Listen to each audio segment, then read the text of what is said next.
Գերմանիայում ի սկզբանե համակարգը ամբողջովին տարբերվում է հայկական համակարգից, այնտեղ սկզբնական կանչը միշտ բաժին է հասնում այսպես ասած բուժակներին կամ անհետաձգելի օգնության սանիտարներին, ովքեր որ ժամանում են տուն, որտեղից որ կանչ է եկել է կամ փողոց, որտեղից որ կանչ է եկել է եւ ցուցաբերում են առաջի օգնություն ու հասկանում են ինչքանով է բարդ վիճակը, այսինքն չափում են հիվանդի կենսական պարամետրերը եւ տեսնում են, եթե կենսական պարամետրերը նորմայի սահմաններում չեն եւ տատանվում են, որը որ կարող է վտանգ սպառնալ հիվանդի կյանքին, բնականաբար իրենք շատ արագ ահազանգում են բժշկին եւ խնդրում են, որպեսզի բժիշկը նույնպես վարորդի ուղեկցությամբ ժամանի։ Եվ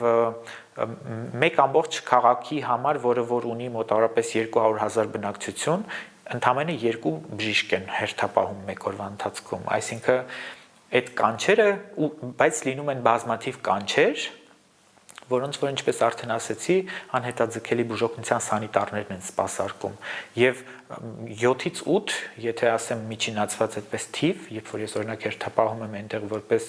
անհետաձգելի օգնության բժիշկ կամ շտապ օգնության բժիշկ, ես միջինում ունենում եմ 7-ից 8 կանչ, երբ որ իրենք կանչում են լուրջ միջամտության համար, ինչպիսին է օրինակ արհեստական շնչառության ապահովումը, ինտուբացիա ասածը, կամ երբ որ հիվանդի ճնշումը շատ տատանվում է կամ ցածրացել է շատ եւ շատ արագ պետք է դեղորայքային ինչ որ որոշումներ կայացնել, այդ դեպքում բնականաբար բժշկի ներկայությունը պարտադիր է։